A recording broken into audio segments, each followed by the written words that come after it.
the buzz on the spin. The sound of a communicator going off makes the entire swarm groan.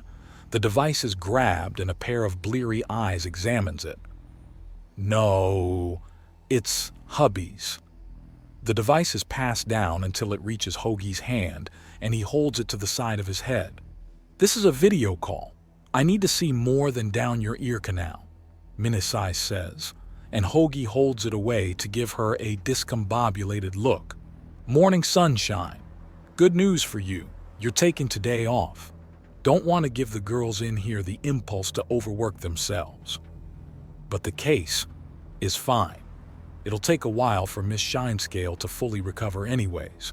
Get onto it tomorrow, which is the earliest she's predicted to get up," Minisai says. "This mean I can go back to sleep?" he asks. "Yes." She answers. Her amused expression is lost on him as his eyes are already closing again. "Great," he says, turning of the device and dropping it. He lets out a slight huff as it bounces off his forehead and then fall between the breasts of Zill. She just squirms a little and falls back asleep. It takes another 2 hours for people to start moving around. Little stretches as the first few awake starts a tide of yawns and awareness, Hoagie among them. "You dropped this," Zill says, passing him his communicator as he sits up.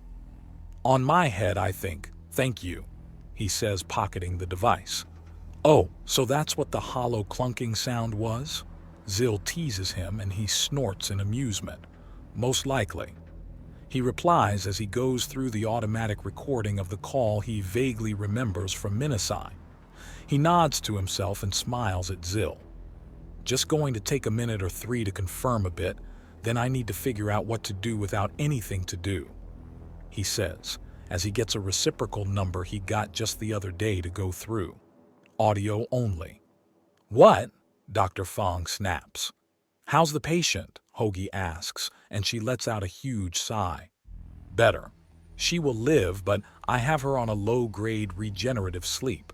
It won't scramble her head, but it will speed up the flushing of the chill from her system.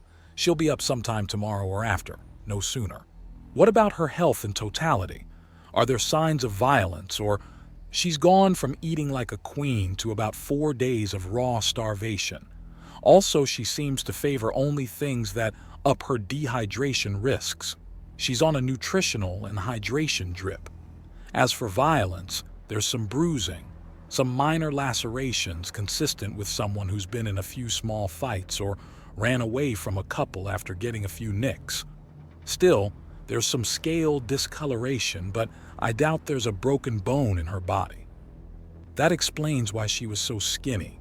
But what about the patchy scales? She had traces of a popular beauty product in her system. They shine the hell out of your scales, but suddenly stopping makes them come off in patches. It works by basically gluing your scales into singular sheets that are easily polished. I don't like it. Sure, it looks great in the moment, but it interferes with the natural shedding process. It would eventually lead to someone basically wearing a suit of their own scales, wouldn't it?" Hoagie asks in a jokey tone, and there's a snort of amusement. "Almost. The topmost layer of scales is tough compared to skin like you have, but not that tough. It will come off.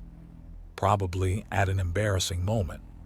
"Yes, indeed. It's why I don't use it," Dr. Fong says, before a loud cheer comes through from beyond her. "And that means I've got work to do. Goodbye, Mr. Eastman." The call is cut, and he pockets the communicator.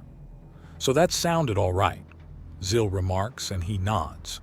"Yes, my day is good and open, which means I have no idea what to do," he says, and she gives him an odd look. "Or you could binge watch some shows with us, relax where we know you're safe, do your silly workout routine." "It's not silly, it strengthens me." "Just use Axiom." "Axiom is not the answer to all of life's problems." "Sure it is." "Including an overabundance of Axiom?" "Yes it." "Wait, this is a trick question." Zill pauses and Hoagie chuckles. "Right. Well, I'm going to get myself good and clean and then figure out what to do next. Weapon maintenance or gunsmithing might be a good idea. Can you make us something? Sure, but it's going to be kinetic. Oh, wait, wasn't there some thinger about taking in the recoil? Something about a gun stand? A weapon mount? He asks and considers. It's doable, but normally for something a bit on the bigger side than what the girls are used to.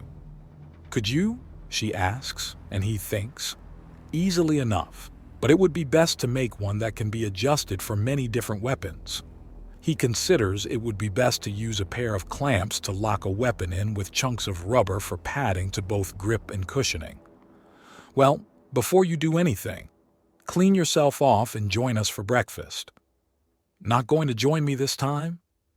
If we go into a shower together, then no one's coming out of it in a very long time, she says, and he chuckles. Fair enough. I'll join you all in a bit.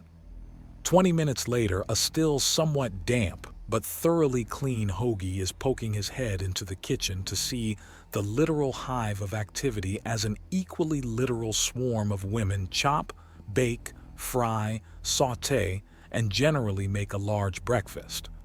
It may be said that too many cooks spoil the soup, but Charby know what they're doing in huge groups. There are a couple of little banners with digital writing on them to signify what's being made where, but no one's sitting still and everyone's just adding their own touch, although mostly that touch is a flick of the ladle to keep something stirring. Anyway, I can help without getting in the way? He asks. No, is the answer from 200 different mouths, and he chuckles. Little morning ritual finished, he goes to wait at the table. Toast, eggs, bacon, fruit salad, blueberry pancake equivalents, chocolate waffle equivalents, and much more. The bacon is mostly for him, but some of the girls will nibble on it a bit. The taste is interesting to them, but it's not something they really like. Granted, it had taken a bit to find a boar-like creature to have slices of meat to fry for, but the girls were better cooks than him, and he had his own way of contributing. Everyone eats to fullness, and Hoagie's contribution begins as he gathers up the dishes and quickly gets them onto a conveyor belt that runs them through a dishwasher. The girls swoop over and grab them out the other end to put them all away. The pace is comparatively leisurely to the cooking, and it's still finished in less than a half hour. All right, does anyone need help with anything, or another little part of the morning ritual? We're fine, everyone answers back. But I can help. We know what we're doing. They answer, and he chuckles. All right, you all know how to easily find me. I'm just going to be in and around the hive today so you can all relax. He assures them all, and there's a slight cheer. It is not that dangerous out in the station. Then why do you carry so many weapons? One of them immediately asks. His answer is drier than the average desert. So that I don't have to use my nails and teeth to inflict my murderous rage on all existence. There's a pause before he holds up his hands and smiling. It was a joke. You're not missing anything, I swear. There's a slight sigh of relief before laughter starts to bubble up. You really need to learn to project your emotions into the axiom. Zizzy scolds him and he shrugs. I'm working on it. It doesn't come natural. Hoagie says with a genial smile as he pulls in axiom and just has it sit there inside him. It begins to stir the surrounding stuff and the entire hive starts buzzing around him a bit. He reaches out at random and pulls in one of them for a kiss. The whole swarm sighs in contentment as they feel both his pleasure in the kiss and hers intertwine. He pulls back a little, noting he grabbed Vive, who's a blushing, squirming mess after that kiss. Better? Do it again. Vive gushes at him. Her natural shimmering black hair is normally under a bandana. He shrugs and goes in as she buzzes her wings to meet him halfway. The entire swarm swoops in and settles on them in a huge pile of affection. Then there's a bit of confusion as there's a swell of amusement from Hoagie. What's so funny? Zabreza asks. I just keep getting little reminders about the shockingly different faces of the Charby. It's amusing, so strong and hard-working outside of this little slice of paradise, but inside, so wonderful. The massive family sticks together a little longer, but calls of time and work start picking away at the edges, and in twos and threes, Sharbies zip off to put on their war faces and get ready to face the outside world as a unified front. You know, you'd look pretty good with chains and leather. I'm kind of trying to do my own thing with the very thin and colorful shirt over top of an arsenal of weapons and armor, a sort of, there's a thin veneer of civility here, do you really want it removed? Hoagie offers, and there's a snort of amusement from many of the girls. Let's be honest, hubby. Anything that involves getting another layer closer to naked will make most women excited. All it does is show that I've armor and enough weapons for everyone. Can't see how that's sexy. There's clear amusement in his presence. They know he's joking. You underestimate their thirst, Zabreza says, and there's a pause before a roll of laughter goes through the room, one that's echoed further in when the girls who are already most of the way to looking like serial killers and hardened gangbangers are clued into the joke. All right, I've got a project, so if I'm not in the workshop putting things together, then I'm working up a sweat in the gym or working on my aim in the hollow range. Any questions or objections? No, the girls chorus, and he nods. The group hug break up after that as everyone gets ready to get scowly with the outside world. Just a few minutes later and he's already working on the basic design of the weapon mount. It has to be easy to use, easy to transport, and easy to mass produce. Something like this would also be useful for the Undaunted's recruiting efforts. It would open up the heavier weapons to the smaller races. Hell, it would be useful for snipers as well. A powerful and stable mount you can just carry with ease. A perfect toy. He's briefly distracted by the mental image of his wives in their finest punk rocker outfits, firing a .50 caliber with a heavy quad-pod mount. Yes, they would do that. And gladly, especially if they were doing it for him. That little thought and the sheer feeling of belonging and being wanted brings a warmth to himself.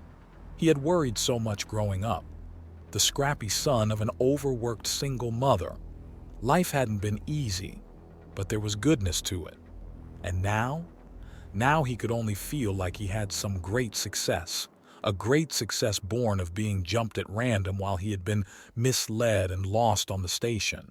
Galaxy has a sense of humor, it seems. I'm going to need to send Mom another message soon now that the girls have well and truly calmed down. I might be able to talk them into letting me show their tender side. They don't even want recordings of their softness reaching the outside. It's obvious, isn't it? Zizzy asks, and he turns to regard her. She offers him a smile.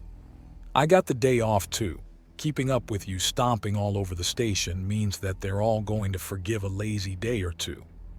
And I get it. You don't want anyone seeing you girls being gentle and all, but I want my mother to know. The endless interruptions and unending display of weapons and aggression during the message really sent the wrong message across. She must be worried sick. Good. That'll get her out here. We can then bring her into the hive and have her see the full truth. It doesn't work like that with humans. Not only is it still an incredibly difficult and expensive thing to do, but men are usually the protectors, and it's not something... How do I explain this? We're slamming into cultural issues again, aren't we? Afraid so. We'll figure it out. It took a bit for you to get used to us. It's still taking a bit, to be honest. Zizzy answers, buzzing up and sitting on the desk next to where he's working. Yay. Although, let's be fair, you girls are struggling to adjust too. If I was a Sharbi man, you would never see the outside of the hive. I figured.